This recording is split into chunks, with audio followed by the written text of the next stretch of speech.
മനസ്സിലായില്ലേ? മനസ്സിലായില്ല. Please. What happened to you? നീ എവിടെയായിരുന്നു? ഇന്നലെ മുഴുവൻ ഞങ്ങൾ തിരക്കി. ഏത് ബെന്നി? തമാശകളാ. നീ ഇവളുടെ കൂടെ ആയിരുന്നു ഇന്നലെ. ഇത് വലിയ ശല്യമായല്ലോ. ഞാൻ നിങ്ങൾ ഉദ്ദേശിക്കുന്ന ആളല്ല. ബെന്നി ഇത് നിന്റെ ഫ്രണ്ടാ, വേണു. നെടുമുടി വേണുവാണോ? നിനക്കെന്നെ അറിയില്ലല്ലേ? നിന്നെ ഞാൻ ബെന്നി ലിസൺ മീ. ഒരു ലിസണും ഇല്ല. കാണാൻ കൊള്ളാവുന്ന ചെറുപ്പക്കാരനായി പോയെന്ന് വെച്ച് പെണ്ണുങ്ങൾ ഇങ്ങനെ തുടങ്ങിയാലോ? എടാ നിനക്ക് എന്ത് പറ്റി? നേരെ മെടുത്തമ്മ ഇവളായിരുന്നു. ഇപ്പൊ വേറൊരുത്തം വന്നിരിക്കുന്നു. ബെന്നിയാണോ? Senseless countries. ഇന്നലൊരു പോലീസുകാരൻ തലയ്ക്കൊരു അടി കൊടുത്തു. അതി പിന്നെ ഇങ്ങനെ എല്ലാം മറന്നുപോയി. ഇനിയിപ്പോ എന്ത് ചെയ്യും? ഞാനൊന്ന് ശ്രമിച്ചു നോക്കട്ടെ.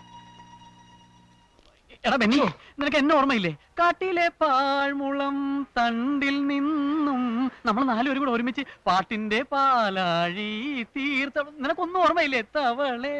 കൊള്ളാം. ഒരു തുണി വിരിച്ച് അങ്ങോട്ടിരുന്ന് പാടിക്കഴിഞ്ഞാ വൈകുന്നേരം ഞമ്മത്തിനുള്ള കാശ് കിട്ടും. എന്നെ ഒന്ന് വിട്ടേരിട്ട. അയ്യോ അത് രക്ഷയില്ല. മറ്റേ പാട്ട് നോക്കാം. ഗാനലോല വീതികളിൽ വേണു. നമ്മൾ ഒരുമിച്ച് ഭ്രാന്താശുപത്രിയില്. ഭ്രാന്തനാണല്ലേ? ഇങ്ങനെ കറങ്ങി നടക്കരുത്, ആളുകളെ ശല്യപ്പെടുത്താൻ. പോയി ഭ്രാന്താശുപത്രി കിടക്കണം. എടാ എനിക്ക് മാത്രമല്ല നിനക്കുണ്ട് പട്ട്. എന്റെ ഈശോയെ, ഞാൻ എന്ത് തെറ്റ് ചെയ്ത് എന്നെ ഇങ്ങനെ പരീക്ഷിക്കാൻ? എടാ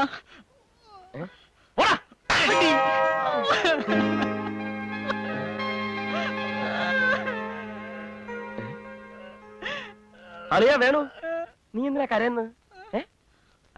ലീനയുണ്ടോ? അല്ല, നമ്മളെന്തിനാ ഇവിടെ ഇരിക്കുന്നത്? നീ കൊറേ നേരമായിട്ട് ഞങ്ങളായിട്ട് വെള്ളം കുടിപ്പിച്ചു കളഞ്ഞില്ലേ? ഏത് വെള്ളം? വീണ്ടും എല്ലാം മറന്നു പോകും. കുഴപ്പമില്ല, ചില സമയത്ത് ഇവൻ ഓവറാവും. വേണു, റിലാക്സ്. പോവാം, ബാ, റിലാക്സ്.